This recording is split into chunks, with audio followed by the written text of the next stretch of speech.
A Comissão de Trânsito e Transportes da Câmara realizou uma audiência pública sobre a proposta de tarifa zero nos ônibus da cidade. Várias autoridades participaram do encontro, que durou quase 3 horas e meia. A reunião foi presidida pelo secretário da comissão, Maurício Brinquinho, do PT.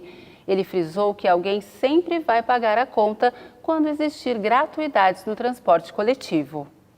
Já tivemos uma audiência pública em relação a um projeto de lei do vereador Samuel Vasconcelos, dizendo sobre gratuidade para professores e alunos, e eu insisto que não existe gratuidade, né? Eu insisto que alguém paga a conta. E diante do debate que aconteceu na primeira audiência pública, foi procurado por inúmeras entidades, professores também, pais de alunos, sindicatos, querendo entender um pouco mais, porque aí surgiu a preocupação, né? Se vai ser gratuito para alguém, alguém vai pagar a conta.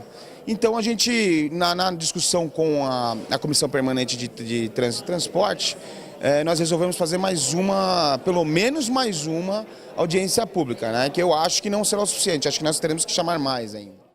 O coordenador da Juventude da Prefeitura, Wagner Ozokawa, lembrou que um projeto sobre passe livre já tinha sido discutido no passado, mas a medida não chegou a ser aprovada por conta de outros interesses.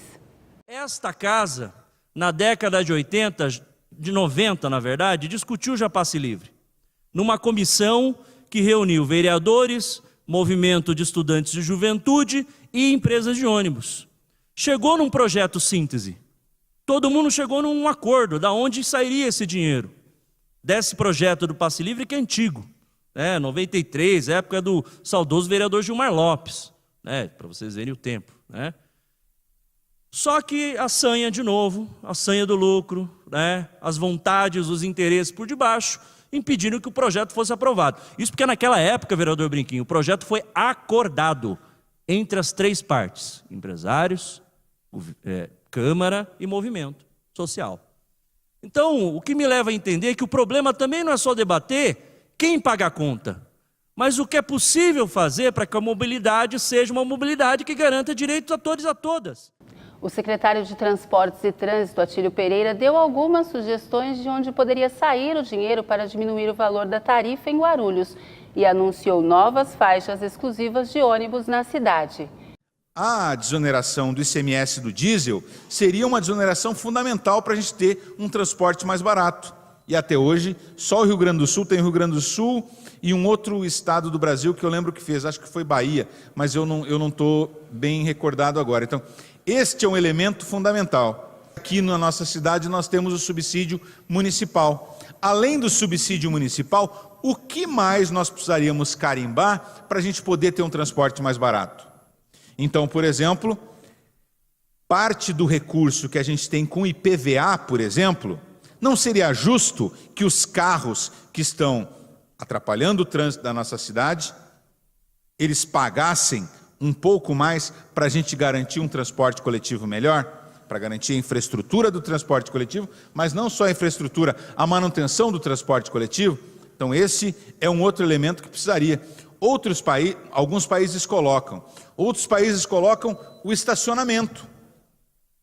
Chega a ser um contrassenso. E agora, vou até aproveitar aqui também já cobrado e reivindicado pelo presidente do sindicato e vereador Maurício Brinquinho, nós vamos ampliar as faixas exclusivas de ônibus. E a próxima, ainda nesse mês, aprovado já pelo prefeito Almeida, nós faremos a Faria Lima.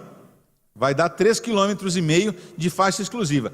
Subindo a Faria Lima inteira, nós vamos ter uma faixa exclusiva para o ônibus na Faria Lima inteira. São em torno de 51 veículos por hora que passam ali transportando um conjunto importante de pessoas que vem ali na Faria Lima. Outro lugar vai ser a Delfinópolis, que é aquela via logo que sai lá do Terminal São João, a gente já transferiu algumas linhas para lá, e a Delfinópolis também, ela tem aí um conjunto de mais de 60 ônibus por hora nos horários de pico, e a Delfinópolis também terá uma faixa exclusiva. Nós estamos discutindo, e a semana que vem vamos fazer algumas vistorias na própria Jamil Zarif, e aquela chegada da Praça 8, que também é bem complicada. E tem alguns outros projetos que são importantes. Então, este é um outro elemento para a gente ter um transporte melhor. É a velocidade comercial, ela ser maior. Atílio defendeu também que uma parte da verba arrecadada com os estacionamentos cobrados nas ruas sirva para subsidiar o transporte coletivo. Ele pensa o mesmo com relação às multas de trânsito. Então, a questão do estacionamento, lá na Faria Lima, lá na Delfinópolis, nós vamos tirar. E eu já tinha falado na reunião que nós tivemos lá no Sindicato dos Condutores. Nós precisamos, em todas as ruas, por onde passam os ônibus, acabar com o estacionamento. Mas os estacionamentos que ainda persistirem na via pública, que é muito caro, quanto custa um espaço na Paulo Facini? Para deixar um carro parado ali? Para deixar um carro parado? Pelo amor de Deus. Então, que esse recurso do estacionamento, do carro que está parado ali, ele sirva para ajudar a subsidiar o sistema de transporte também. Em alguns países importantes, o estacionamento em via pública, ele é subsídio ao transporte coletivo.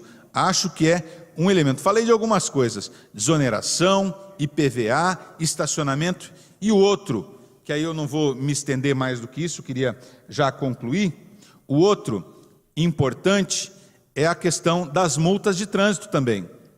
Hoje não pode.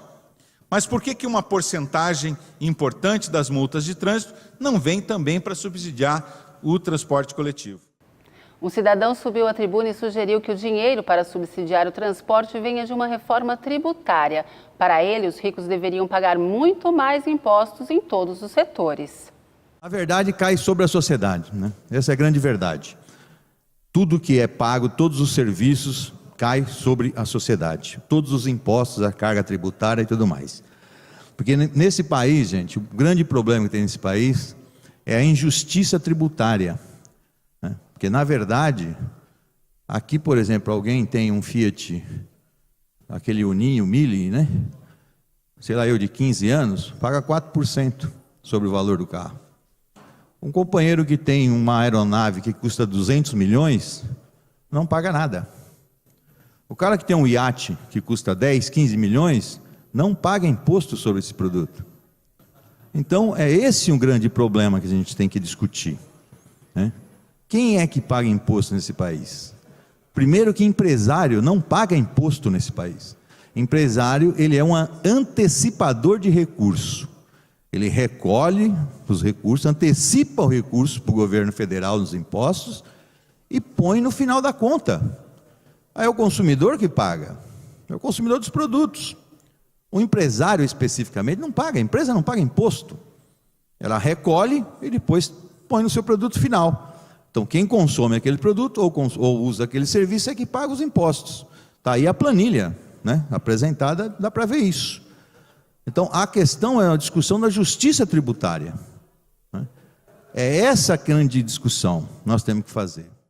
O secretário adjunto dos Transportes, Celso Masson, falou sobre o lucro das empresas de ônibus. Ele acha positiva uma discussão sobre a municipalização do transporte coletivo. As empresas de transporte público, elas não sobrevivem.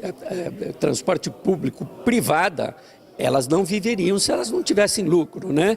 Ninguém vai investir. A gente viu o preço dos equipamentos do transporte, ninguém vai ter uma empresa se não tiver o lucro, evidentemente que tem que ter. O que foi questionado aqui, que eu acho que também é válido, é discutir qual é o tamanho desse lucro. Essa é uma discussão possível. Agora, evidentemente, ninguém vai ter uma empresa sem ter e oferir lucro.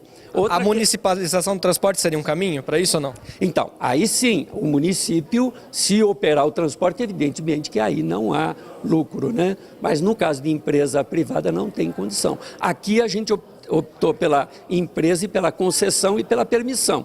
Então nós temos a concessão com as empresas de ônibus e a permissão com o pessoal do micro-ônibus.